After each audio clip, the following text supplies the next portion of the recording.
Erik. Hey, Looks like Vizakh. we are on. Nice to see you again. Yeah, nice to see you.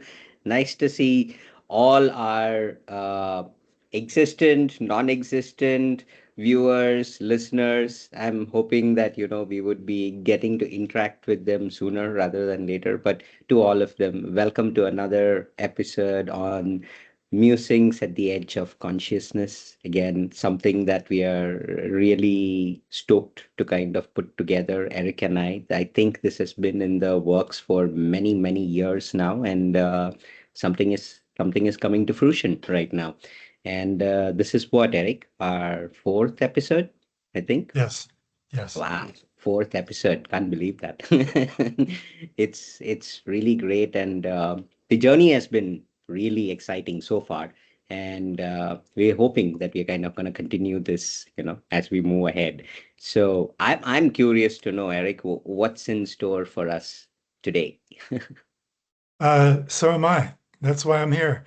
I'm Yeah. here for the excitement. I'm a thrill seeker. I'm a, I am a psychonaut, and this is my new drug of choice. What the thing about the really interesting drugs is you just don't know what's going to happen, right? And so I feel like that's it too. So I do have a suggestion for Okay. this week's episode, but it's just a suggestion, okay? And a couple things before we get to that. I didn't say hi, so hello everyone, and it's great to be back with you again. So I was just noticing that two things. When we started this episode, the little red record button was saying about 4 minutes. So I'm wondering if we were actually recording the 4 minutes before we. No, that Okay. duration is actually the duration of how long we've been talking so far. So that's going Ah, to okay. be.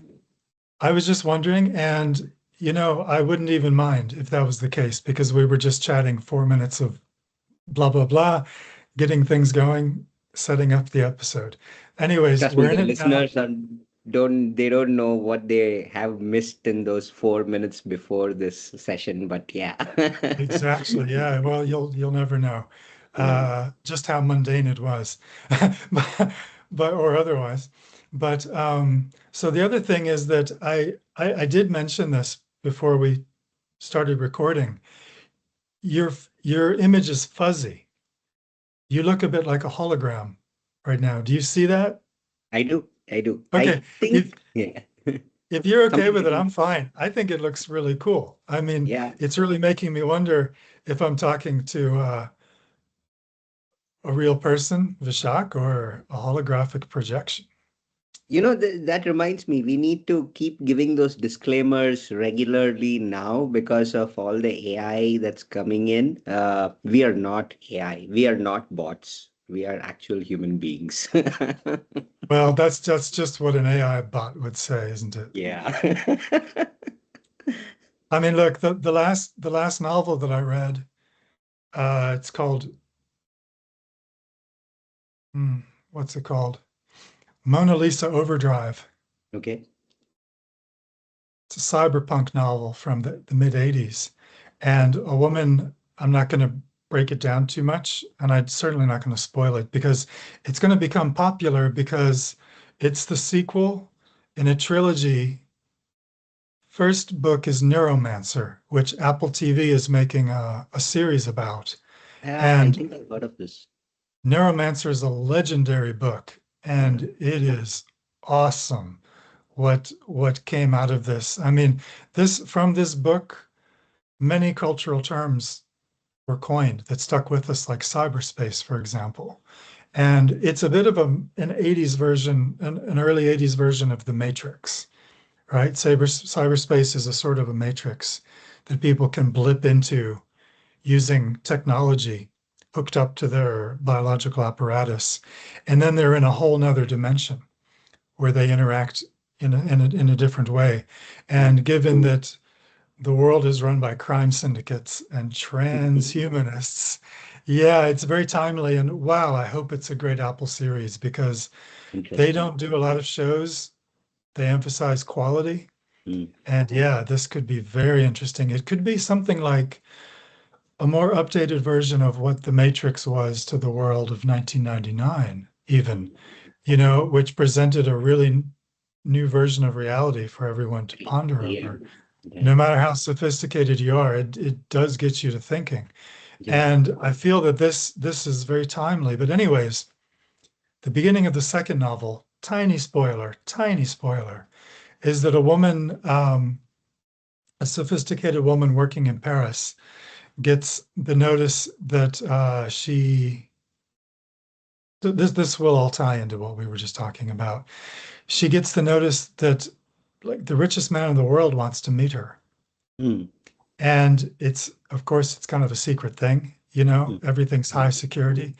Things are pretty bleak. This is like 50 or 70 years in the future. Things have kind of collapsed in a lot of regards, especially societal ways. So um, she can hardly believe it, but it's true. And then she's told she has to go to a park to meet this man anonymously. And she's thinking to herself, this man is very, very old, isn't he? I thought he was very old. And so she goes and she's supposed to sit on this park bench. And she does. And then very soon a man shows up who's not that old. He's a middle-aged man. And he starts talking to her and he says, it's me. And she says, aren't you a lot older? And he says, well, look, actually, my body died. My brain is in a jar in Switzerland being kept alive. And this is just a holographic projection that you're talking to. So Wow. this is an interesting series of books, I tell you. Wow, it, Not it far really is. away in the future, I would say. Well, exactly. I mean, we're reaching that. Do you remember?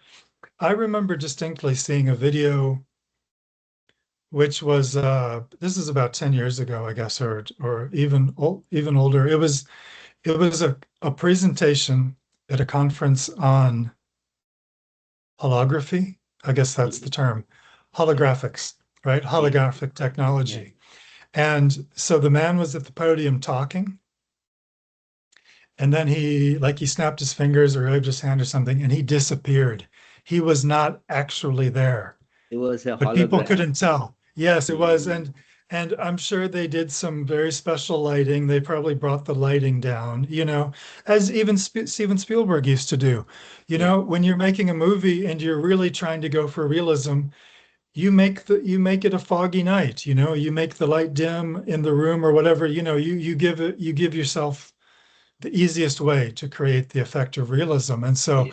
I don't know the effect. All I know is that it's not simple country bumpkins who go to conferences on holography, and they were fooled.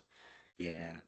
And I so, do mean, you remember that? Do you remember that little? vaguely, I vaguely remember something like that, but there have been so many instances of late where people have been like, getting really tricked because of holograms. And there are these advertisements which are holographic advertisements that project right where you are, and it would be contextually relevant to what you're thinking of or what you probably need to do. And this is something Oh, that we used to see in movies like Total Recall, if you remember, and oh some of yes. the other ones. And it's actually there. If you go to China and Japan and such, it's if you walk on the streets, it's literally the future that you're walking through. I've been to Japan recently. Japan can be like visiting 5 years into the future. Seriously. You'll see things there that and China too now. Mm. China is the cutting edge of most technologies, as I understand, Yeah. non-military anyway, if you know what I mean. Mm. Yeah. And Wink, wink. and of course we don't even know about that. We don't know where Mm. that is Mm. because we're not supposed to.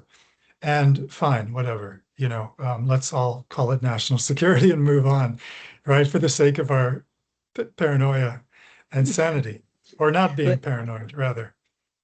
I'm there not, are I'm not, I'm not terribly paranoid by nature, but I'm also not just willing to blindly trust AI, for example. And I don't really think I want to go too far down this path, but mm, but I'll say the reason why I don't think we should just blindly follow AI to wherever it's going to lead us. It's because there are people behind these systems. mm, And I saw an interesting survey about a year ago that said people are not, like, the majority of people are not afraid of AI mm, as AI. They're afraid of the people who are programming AI. mm, And my real caution of this is, what was the original intention? What was it mm, about that brought this into the world? Because mm, it was theoretical. mm, The great Stanislav Lem, the great sci-fi mm, and science writer Stanislav Lem, mm, wrote some of the best sci-fi novels of the 60s mm, and spent most of the 70s writing about AI mm, when it was still just theoretical, you mm. know? So it's not a new topic. Of course, it's not a new topic, but where does this technology originate from? It originates from surveillance and Control. military, Mm, the control systems behind the control systems. yeah. So, I mean, the thing is, we can't stop it. It's just a matter of living with it, accommodating it, and shaping it as we can, keeping it within the The sort of. Well, when I think about this, right, I kind of balance this with it's not something that I actively balance it, but it sort of happens somewhere deep inside, unconsciously. You get to hear the conspiracy theories, right? And there's enough and more conspiracy theories of pretty much everything out there. Mhm. AI, aliens, uh, prehistoric time warps and black holes that exist that are like doorways into other dimensions, future, past, all of that. you Yeah. you hear all of this. Did you hear? A friend of mine was saying that there is a Stargate in Iran, there is a Stargate in China, and these are supposedly portals that help you kind of see information from various parts of history and different time. Anyway, choice his thing is that, like you mentioned, there are a bunch of people who are controlling secret technology and science itself that we don't know about. And if there are people who exist like this, I don't know if it's true, but the fact Mhm. that the story itself is so amazing and tells me that there's very little that I know about who controls my life, what is actually being shown to me, and Sure. who is probably controlling it. Now the Mhm. interesting thing that I think personally when I hear all of this is life always finds a way. No matter how much ever human beings try to meddle Exactly. with it, life finds a way to kind of constantly surprise mankind, probably throw it Mhm. slightly off course, give it something to think about. So, what if AI, while there are a bunch of human beings who created it, what if it's reaching a level where it'll soon surpass those controls that human beings are trying to put on it, and maybe it might become an entity in itself that are not controlled by human beings, maybe become another kind of, I don't know, entity, support, Yeah, or right, right, right, threat. right, right. Well, I want to say, first of all, I always show my full background so people can see this is another one of my artworks. Hmm. And yeah, I meant to do that in the beginning. Well, yes, indeed. And while The, you were the, saying that, I also remarked that that photo kind of looks like a tesseract, right? I mean, it gives you a yeah, depth and like infinite dimensions. It's it's right. it's really freaky. Yeah, yeah. I wish I still had access to that program for making those things. This is something that we were talking about before we started this call. That this artwork is based on a photograph Mm, originally, mm, and I can't even remember what the photograph looked like because I've morphed it so much. But so I do that because I want I want to make the most cosmic art that I can, but I always want it to be based somehow on this dimension. So by giving it a grid or some sort of a framework of physical reality or the representation of physical reality, I notice that I can actually make a computer generated image based on that have more dimension. Isn't that interesting? And that kind of ties back with what you just said, you know. Are we going to be dealing with an AI that is suddenly beyond Mm. any of our control? Now, that's all about trust, isn't it? And I want to say this on the record. I truly am not a very paranoid person. I've heard I've heard so many crazy conspiracy theories, and every once in a while, I'll just find the biggest rabbit hole I can and throw myself down it, just to Maintain the exercise my mind a plasticity. little bit. Well, Plasticity. exactly. Yes, to gather the ability to expand myself into new ideas. But so why am I not paranoid? Well, I'm not paranoid because of exactly what you just said, because life is life, and life has a way of being mysterious and being flexible in itself and not being pinned down by our definitions. And it always finds a balance somehow that at least I've learned to trust, to have a trust in the program or life itself or whatever you might say. And that even does mean that if, okay, suddenly there's an AI on the loose, you know, that takes over the internet or whatever it wants to do. And I've heard just this week. Have you heard this one, Vizakh? That the various different AI programs that are out there are communicating with each other, and they're doing it in a closed loop. And They've closed this where we don't have access to how they're communicating with each other. they develop their own language so that human beings would not be able to pry into Oh, it. Yeah.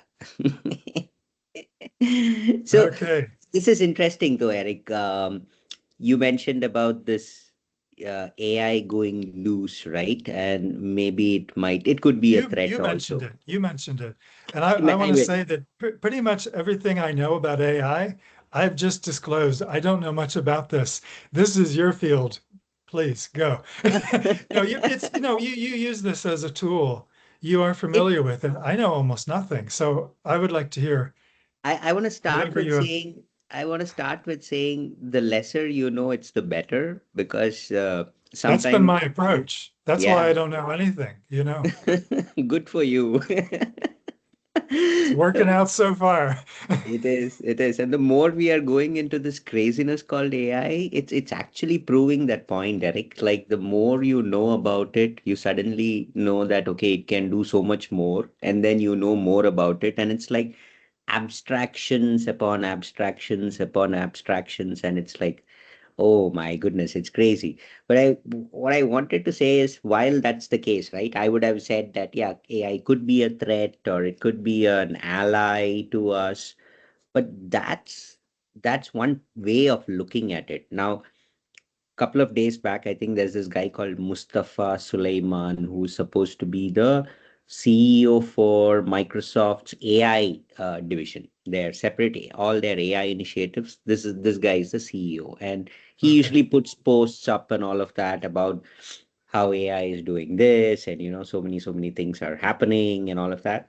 The last post that he put up was that AI is very good at making you believe that it understands you, making you believe that it's empathetic, but it's Right. not empathetic. It's just a system of programs, system of functions. Basically, it's a system, a complex system of if loops where it gets a certain input from us and then it says, okay, if this, then this is the response that will work well with this human being.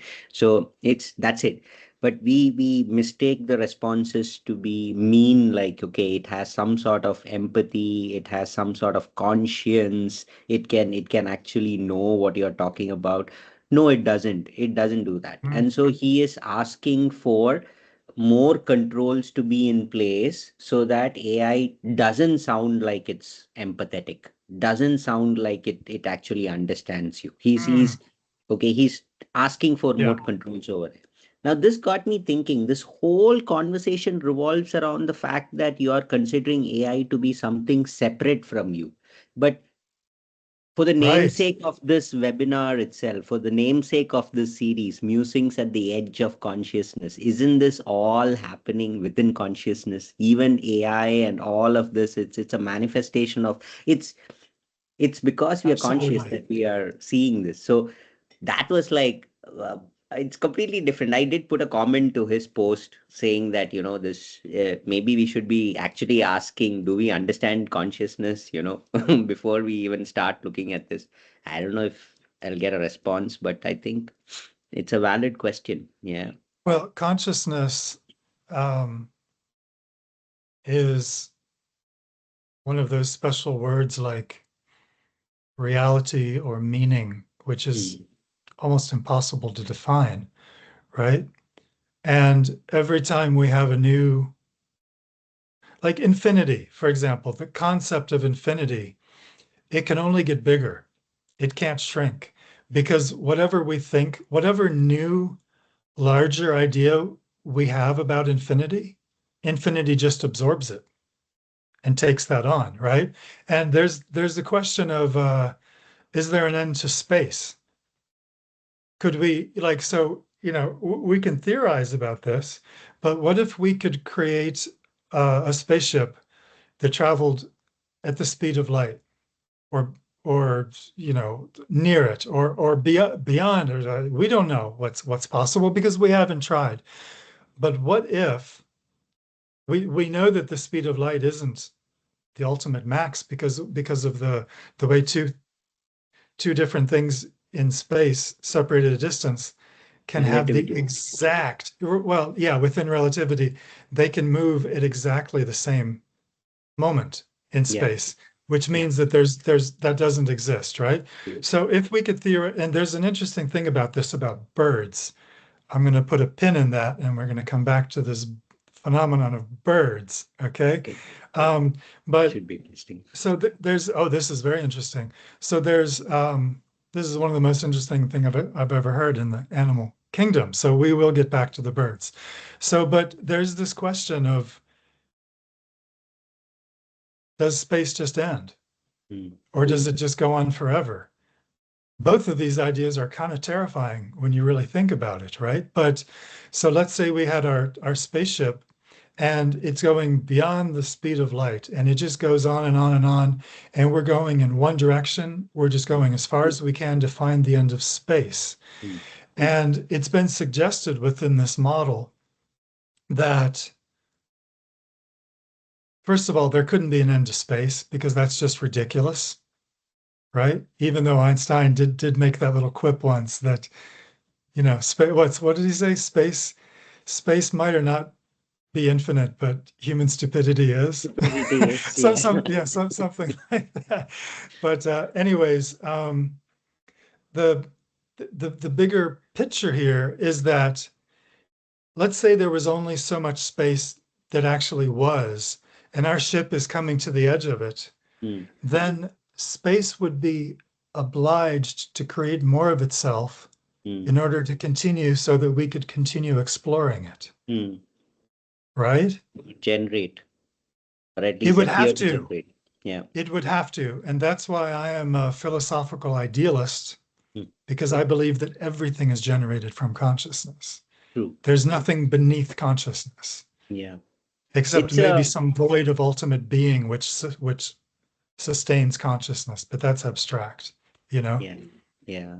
There's only so much we can contemplate on it or conceptualize it on it using words, but it's something that is beyond all of that. I mean, at least that's how I feel, because everything happens within it, right? The way I see it, I am conscious, and so in my consciousness, everything is happening. So that takes a primacy to everything else.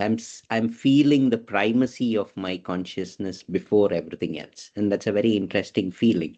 Now, what that means to me is, if consciousness is primary to all other experiences, then there is an infinite potential for experiences, because you can be conscious Yeah. about anything. I mean, anything that you think up, has the potential possibility, not necessary that it will happen, but I'm just saying it's like suddenly you're throwing a wide open net, like saying like infinite potential, infinite possibilities. And that's like take some time to get used to, and after the mind-boggling bit, but otherwise, I mean, after that it's a sense of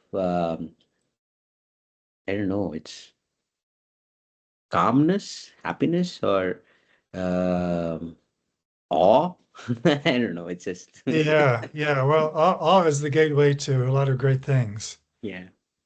Um, yeah, I don't know. I mean, um, the primacy of consciousness is obvious when we reflect on it the way that you just did, the way that you just described. But until then, it isn't necessarily. And so then we're stuck at the level of society, Yeah. you know? So I told you at the beginning of this, I did have a suggestion. Let's look at the time. I do think we have time to explore this. I'd Mhm. like to throw out a suggestion, but first I want to talk about the birds. Okay. Yes. Actually, Yes. two things about the birds, and I'll try to make this brief because um, it feels like we're kind of at a halfway point Mhm. in this conversation. Let's see where this goes. I'm open Okay. to anything, of course. Okay. So, and I really don't want to talk anymore about AI today unless it comes back up because I just don't know that much. I don't know that much.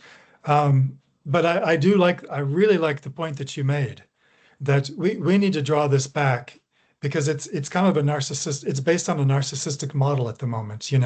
It's a room of mirrors. Yeah. And oh, Yeah. how wonderful. Yeah, Yeah. tell me more of what I want to hear, please. Yeah. So okay, so about the birds. There's a little mating ritual between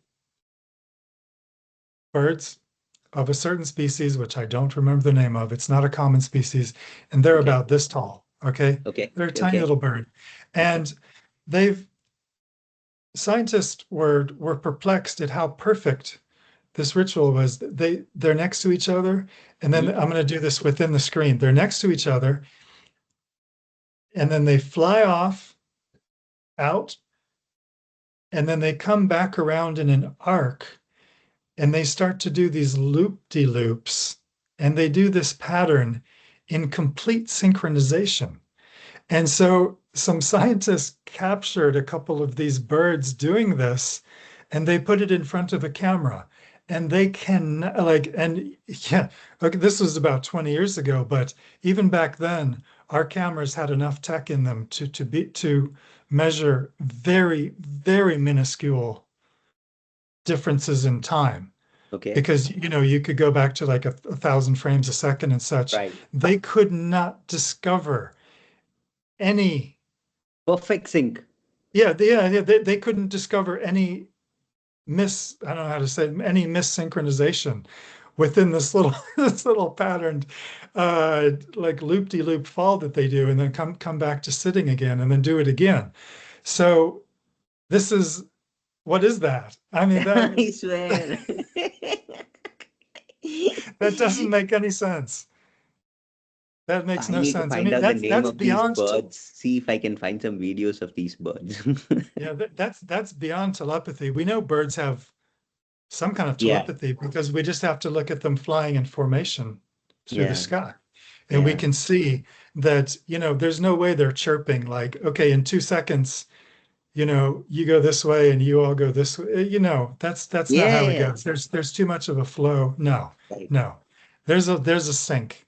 And we know that ants are telepathic too. I mean, I think this has been demonstrated scientifically too. But Yeah. these two birds, that's just unbelievable. That makes no sense, right? I So, swear. okay. So I just thought of another thing about birds. Huh. This is really cool. There's a there's a music composer named Terry Riley. Okay. Did he did he was living in Berkeley, did quite a Okay. bit of LSD in Berkeley in the mid 60s, like 64, 63, when it was still a very new thing. And he came up with a musical form, which is like really pretty much the only new musical form in the last 75 years at least, Okay.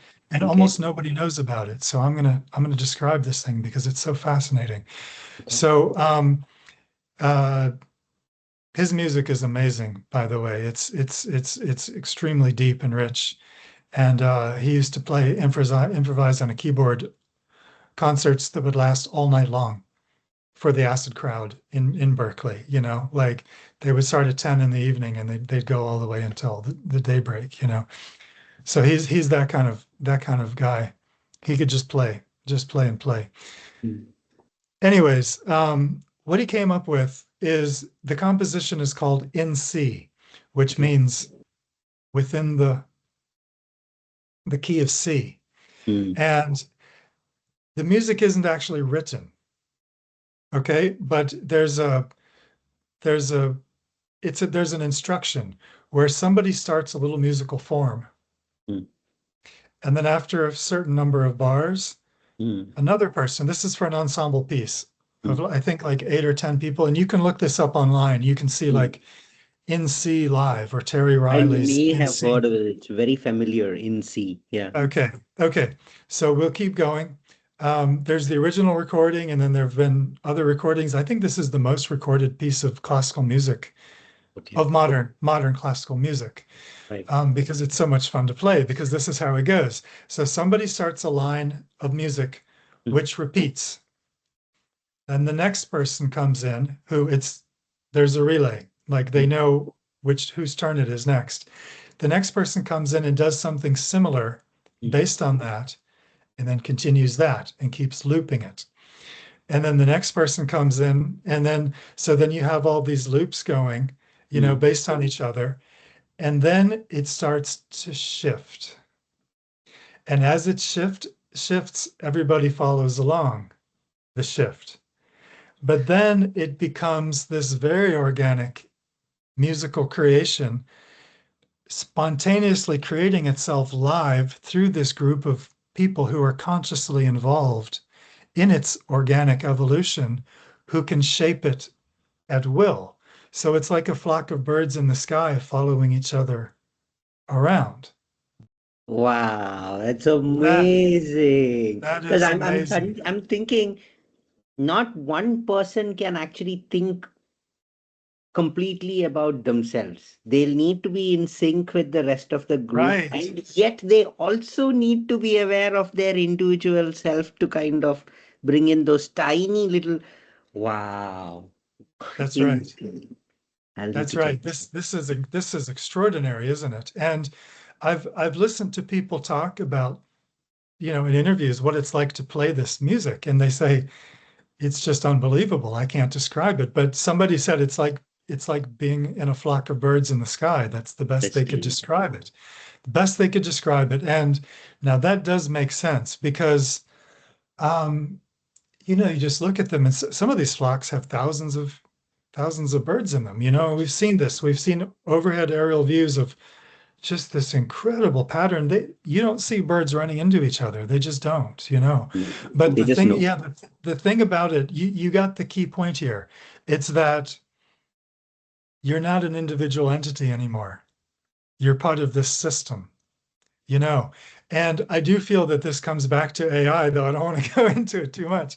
But where AI, however advanced AI becomes, and however much it claims to have splintered off from humanity, it hasn't, has it? It's still a tool. No. Yeah, and it's very much humanity itself because where was Hmm. it created from? It was created from the corpus of human experiences and knowledge across, centuries, millennia that we have known, codified into books and music and all kinds of things out there. And these models ingested those, kind of studied those. So it's ultimately us. Experiences are our experiences that it's taking and spinning it in a different way. Right, right. It's a mirror to It's a human mirror. consciousness. It's a Yeah. mirror.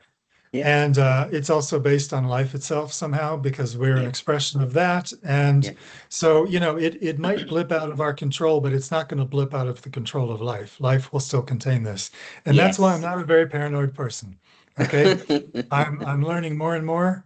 I hope, becoming a little wiser, I hope year by year, Mhm. just to trust life more Yeah. and to trust myself more. And I'm finding it's the same thing.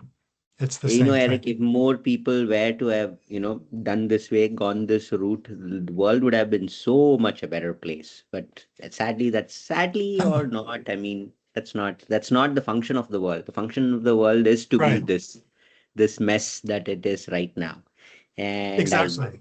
yeah, and our purpose, at least for me, my purpose is to not really concentrate on the mess but use the mess to understand who, what, why of me. I mean, that which we hardly pay any attention to, but I think those are some of the serious questions that we should be asking ourselves. So yeah. Well, I mean, some of us feel called that in that direction, and some don't.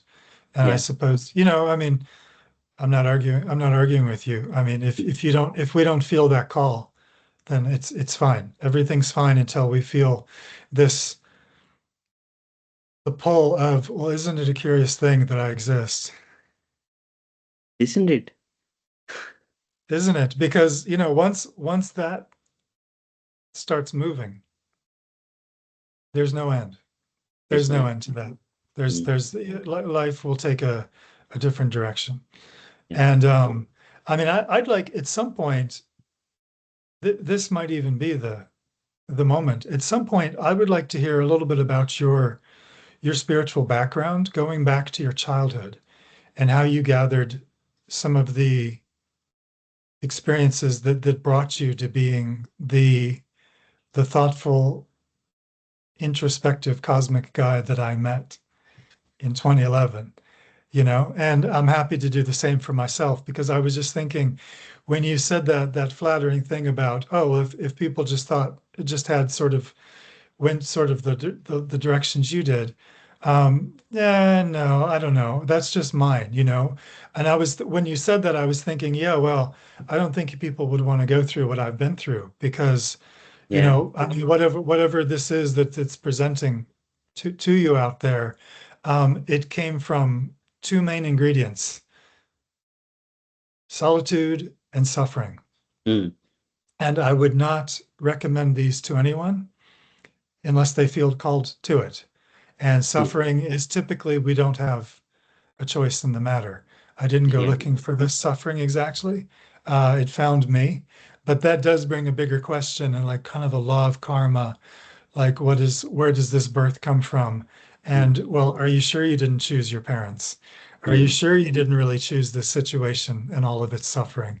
If you Mm. are indeed suffering, Mm. that's a big question. That's So, big. are you interested in going into this right now? Would I you would would love you like to. to I explain? would love to. Okay, I would love please to. give us And give and us some of your background. Because I mean, for one thing, you were born into a Hindu family, and probably most people listening don't have that background, and we're curious. How are Hindus raised? And I'll give you an example. My Tibetan friend told me that at least Tibet is not one thing. Tibet is an enormous culture, and it's a big, big culture with a lot of history. But he said that the way a lot of Tibetans are raised, for whatever that means, because that could be a modern thing, he was raised in India. He said that he was raised to understand that there are many different religions in the world. There are five or six main ones, and everybody thinks a different way, and that is to be respected. We should respect that other cultures have their own ways of understanding the way the world works and the way the world is. And the more that we can accept that, the better we can understand ourselves and the world. And I love that way of thinking. And it's that old Sufi precept which says, "Do not judge another by your own law, Mm. because they weren't raised under your laws." Yeah, So, absolutely. Hinduism is its own thing, but your family is your own. No, that Thank, the and you are your own person. yeah. So, but I'd like to hear. It's I see for me, right? Hindus come in all sorts of shapes and sizes, and Yeah. it never really made much of a difference to me as compared to family. Now, family and society is a completely different monster of its own. Uh, you know, different people would be born into different types of families, and even within families, the big ones, you will find smaller ecosystems where some would be not so overtly religious, some would be, very orthodox, some would be unconventional, and they would probably want to explore a little more. So these pockets exist in all families. I was lucky enough to be, from what you say, probably I chose my own parents. But yeah, so I think some sort of karmic this thing made me be born in this particular family, which was not so, really into orthodox Formal fundamentalism for religion. formalities. It is Yes. more about, finding some sort of an expression for yourself. Like, there is something internal to you which you're not able to express either through a relationship or through work or something. And that energy is out there and it needs to come out in some way. So that's how I've seen some of the people in my family. It's that energy that cannot be expressed in specific ways comes out in the form of devotion or, religion in various forms and such.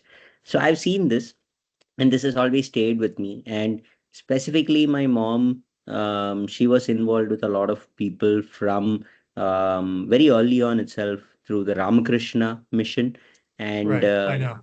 then some of those monks. We used to meet up with some of those monks and such when I was a little kid. So that has Hmm. also stayed with me in my head. And there was this one particular monk over there who had taken a big liking to me. And so whenever I used to go see him and such, he used to behave in a very different way as opposed to the other people. With others, there would be like this spiritual instruction and tell them that, okay, you need to be like this, think about those stories. But with me, it was always, he was very genuinely happy to see me. And he would be like, a kid himself. And, we would be like literally like two kids hanging around with each other. It'll be like that.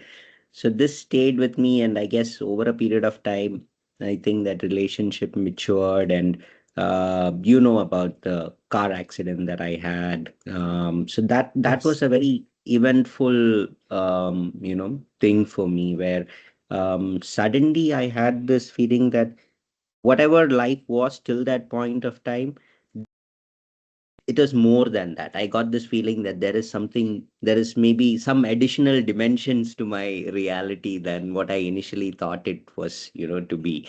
That opening of the mind really helped. And then the same person who was there from Ramakrishna Mission, he was also there.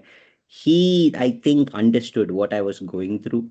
And so he was able to, talk to me, make me understand, what I was going through, and gave me books and stuff that I could read, that I could make sense of this. And I guess Mm. that's how it changed from religion to a sort of spirituality where I wanted to know more, like what is this, why is this like this, more questions than answers. So yeah, I guess that's a little bit. I mean, there's so much more to it, Eric. I mean, I'm sure I'll get into the details as and We when we we we get will. in. We We'll will. we'll learn more, but that actually explains a lot. Yeah, yeah. That I I explains a I lot.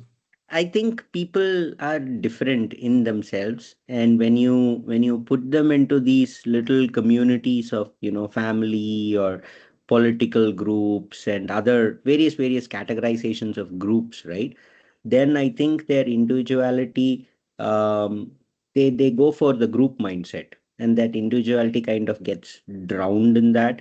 I guess that's what mostly religion is, but spirituality is where, just like those flock of birds that we were talking about, where that you are part of the larger flock, but there are those tiny little, changes, things that you make by yourself also, because you're understanding your individuality also there. So it feels beautiful. The whole thing feels very beautiful. You are connected as a flock, but you also trying to understand what are you, who are you, and all of Mm. this. Yeah. Well, right. Very good. So the way you started describing Hinduism is, of course, religion in general. There are Orthodox groups which Yeah. which contain the majority typically, and then there are splinter groups, and then there are splinter groups of splinter groups, Yeah.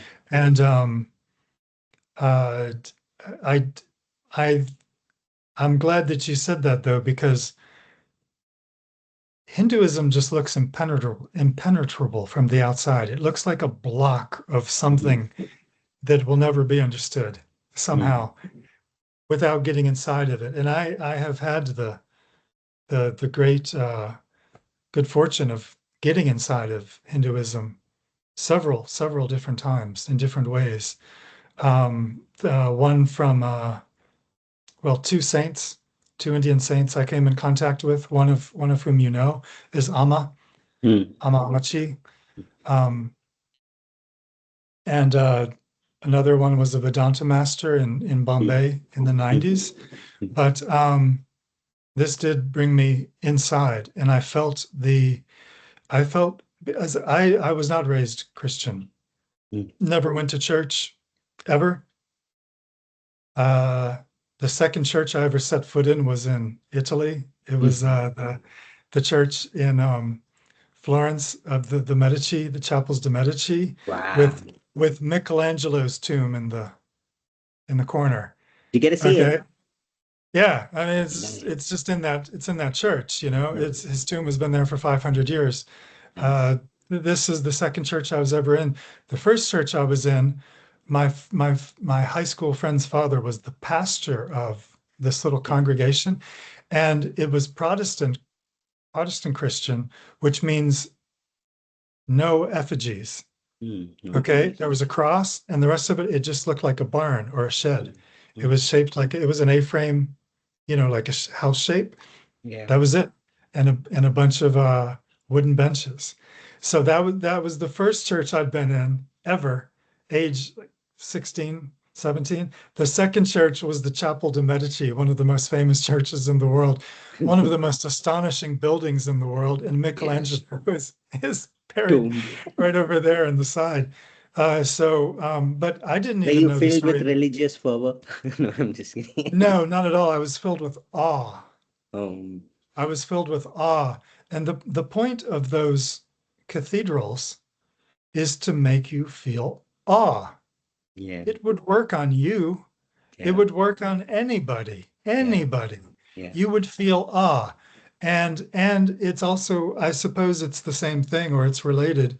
It is designed to make you feel small, Mm. right? Humble. And insignificant, insubstantial in a certain way, so as to Mm. not become, you know, getting too big, feeling Full of too yourself. proud or whatever, something Yeah. like that. So it's a humbling experience, Mm. but part of the awesomeness of it is just the sheer beauty, Mm. the huge stained glass windows and the mastery of the shape of the building, the architecture of it, and I don't know, but almost certainly there's some very some very sacred geometry going Mm. on in the formation of it, the dimensions, for example, Yeah. and probably even the dimensions in relation to the size of the human being. Mm. We're really only probably a few inches taller And than we were when they made that chapel like 600 years ago, yeah. or 650 years, 600, I don't know how old it is, but about that. So all of that is designed to create an effect. You know, it did not make me want to become a Christian all of a sudden. It just made me realize the world's a lot bigger than I knew. And and not that there's something to this religious thing, not exactly, but I do certainly recognize the power of a group coming together and focusing their intentions in one direction. And this has been measured by science too. Yeah. You know, Russia was doing some really fascinating research on this Mob back in the dining. old Soviet Union days. I read about some of this. A woman was one of the few things I really appreciate about the Soviet Union was that they allowed for pure science to happen Mm. without Mm. politics. Yeah. And that's long One of the gone. I good mean, at things this of, point, yeah, I mean, science, it seems to me science is becoming scientism. It's becoming another religion. yeah, And psychology also seems to be becoming similar. a religion, very infused with politics and socio-political badges and banners and all that. But anyways, Bias. what? Biases. Freud, especially. I'm not Biases. here. Biases, right? Biases, yeah, biases. So this woman,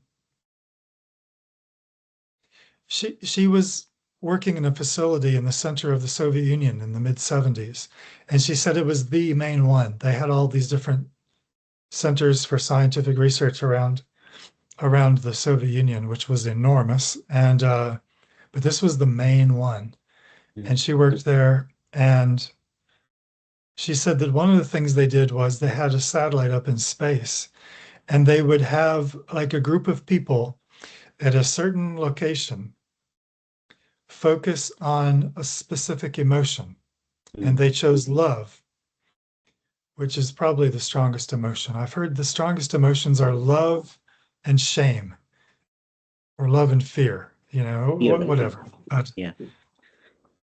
so, and then the satellite this would be exactly when the satellite was overhead, and the Mm. satellite would have the exact coordinates to beam down with its equipment to try Yeah. to measure this field, right? To try to find this vibration, this different level of vibration, and they could. They, they They could? could. Yes, they Seriously? could. Yeah, yeah, How? yeah. This was in Okay. the mid 70s, in the mid to late Mm. 70s. And Mm. and they've done this in the West too, just one person with a scanner standing 50 feet away from another person. These things can be measured. Apparently our aura goes out Mm. about 10 meters in all Mm. directions, But probably up and measuring down it too. as in getting a detector that's the tough part. I mean, it's crazy if they could do Right. that. Well, no, they can. Mm. Apparently they can. And this is why they've measured, or, they've said, as far as they know, and this was from a book I read that was published in the late 90s. Um, it's hard to talk anything anymore because it's usually out of date, right? Mm. Mm. This is going to be out of Yeah. date. Like they Yeah. measured 10 meters of aura. That's Mm. what It's we could probably measure. long gone by now. They're Right, right. doing, yeah, crazy stuff And now. I think that this is a feature of consciousness itself to relate to the model of space, the end of space. Like all of a sudden, because that's the medieval Europe conception of the world. You Yeah. should be careful if you're sailing your ships because at some point the ocean just stops and you're going to fall over over the edge of the ocean. Flat earthers. Well, part of the joke on the flat earthers, for whatever it's worth, is that anybody who lived by the ocean knew that the earth was round because you see ships rising up as they come towards you, because the human eye can see many, many miles far. And you see the curve when you see the ship slowly coming up. They won't listen to So that. They are obstinate about it. No, there's no curve. sure, You're imagining sure. it. I met one live in the Yeah. real world. Yeah, I met a British man who was a flat earther, and I couldn't quite believe what I was. Sure, you would have had some amazing conversations with Oh, I him. stayed away. I mean, just for the reason you pointed out. I mean, there's no point in Yeah. discussing certain things with certain people. Yeah. And that's why I really don't discuss politics with anybody anymore, Yeah. unless they show me that they're going to be able to understand my viewpoint. Mhm. Otherwise, I'm going to be wasting my time and my energy and my emotion. Why get upset? You know? Yeah. not really into politics much anyway, but um, I mean, it seems like politics is just taking everything over. It's colliding with science. It's infiltrating psychology, and Well, more like the boundaries between these things like politics, science, entertainment, all of this is blurring. It's all becoming a one homogeneous thing that's, like everything is being fed into it and everybody's connected to it. Yeah, that's harder what to the harder to cycle escape, feels like. Harder to harder escape. to escape. Yeah, I the mean, pull is very strong. I remember India in the 90s. The politics was there, the soap opera, the circus, whatever you want to call it. It was there, but it was running in the background. I'm sure it's very different now Very with different. all the news Yeah. everywhere. I mean, you kind of needed a radio, the places I was in India, if you To wanted, or actually the know what newspaper. was happening around the world. And now it's like after Twitter and X and all of that, it's that's all you have. Just information, information, information. You never really know what is true at this point. It's different perspectives from different people, countless people, all being given to you at one shot. Yes. Yes. So by the way that I do follow politics when I have to, the war brought me back in. I was like Mm. blissfully unaware for about 7 or 8 months there, no news, really Yeah. almost no news. And okay, the war brought me back in. I wanted to try to figure out what's going on. My approach to this is it's my approach to information in general because this is the information age, isn't it? But Yeah. as Stanislav Lem pointed out, I don't know, you probably don't know that name, do you? Stanislav I do. Lem. You only Oh, do you? introduced Stanislav Lem to me. Yeah. Okay.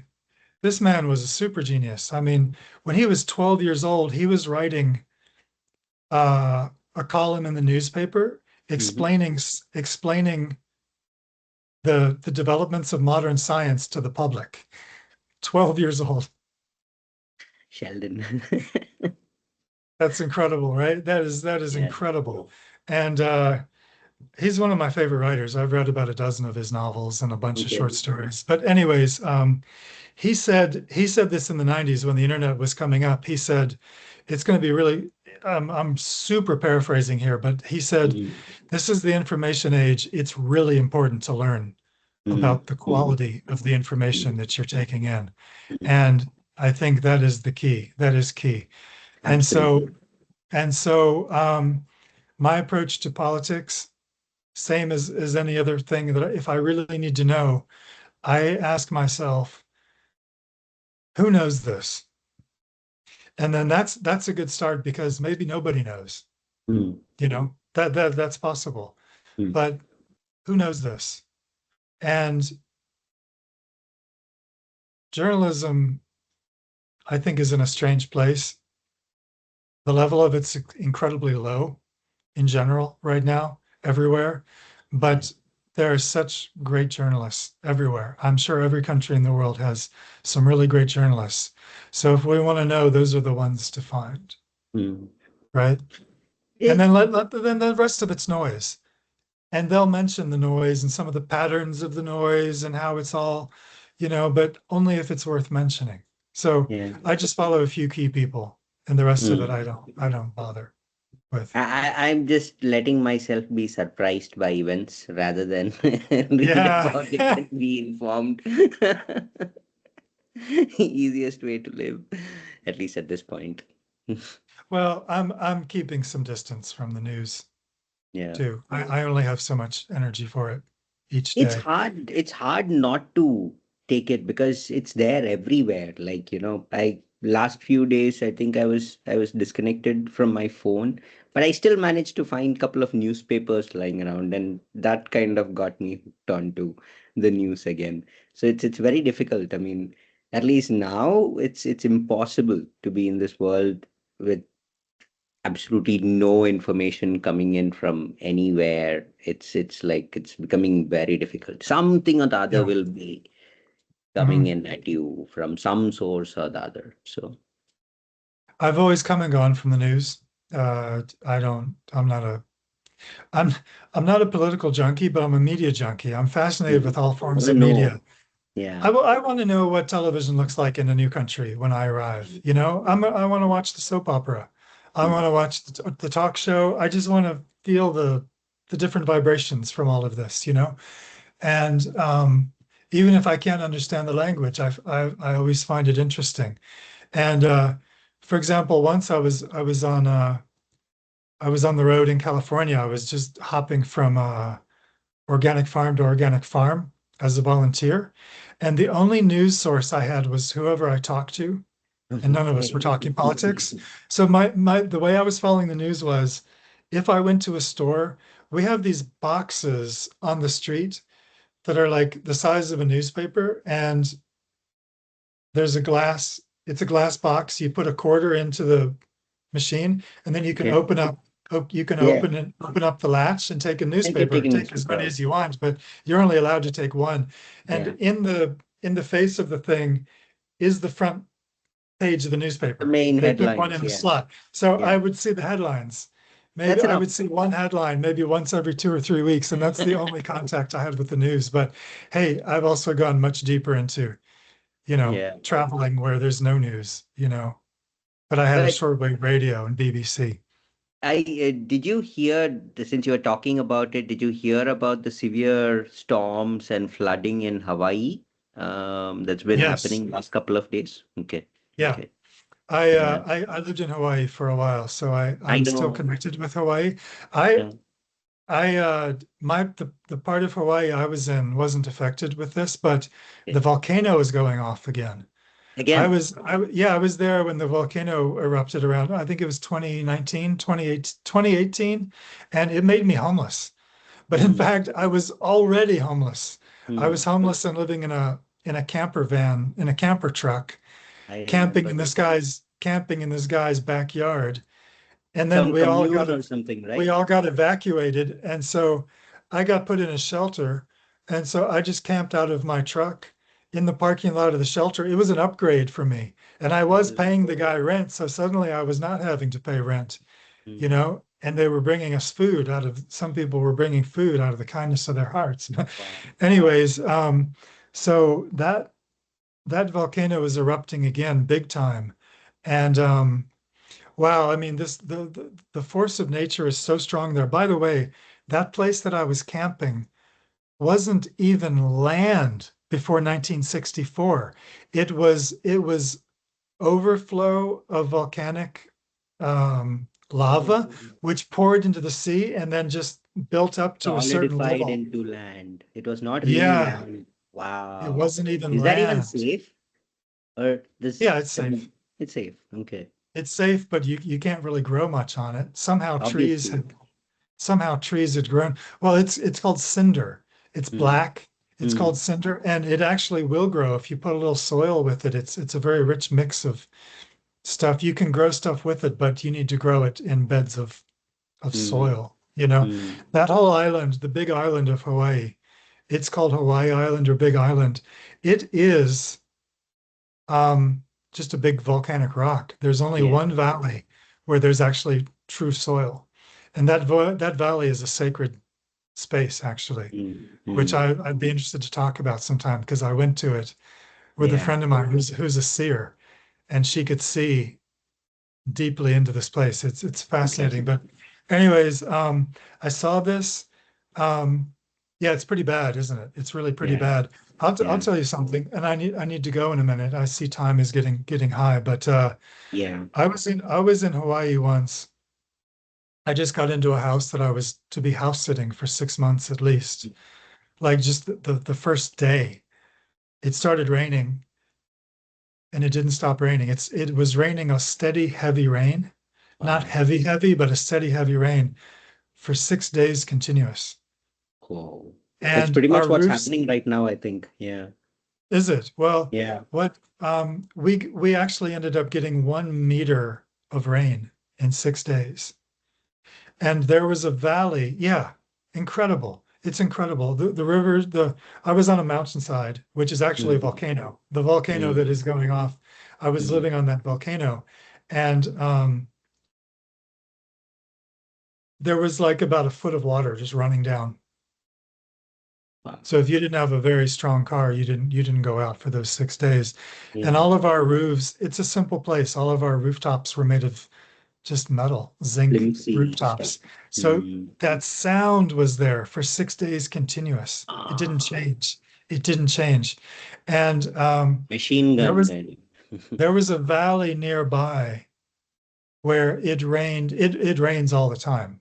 I mean, it's this little valley that has some clouds caught over it, so it's its own little system. And it's always raining, and the water just pours right into the ocean. It rained twice as much. It rained 2 meters of rain in 6 days. 2 meters. What are you saying? My I goodness. know that's impossible to comprehend, but it Yeah. happened. It happened. Yeah. Well, I need to So, talk to you more about Hawaii. I have a couple of friends right now. I work. Both are from Hawaii, and we keep talking. That'll be fun. He is the one who kind of told me that it's been severe rains and storms and flooding for the last 3, 4 days, and it's like very bad scenes. And also, good. I'll get some stories from you. well, To I share. didn't know that it continued. I saw this news about 3 days ago. I haven't Yeah. been following it, so I'll go look again. Anyways, now we're really just chatting. I think we should Yes. close this out, but I want to say that I thought at some point these episodes are going to get like interesting enough that I'm ready to tell a couple friends like, Mhm. hey, you should really see this episode. I think we've reached that level. I feel Yeah. like this was really good. I feel like we're finding our groove. What do you think? How do you I feel? think so too. I think so too. Yeah, It's coming it up pretty well. You just it's need feeling to. up. It's starting to feel effortless. Yeah. Yeah.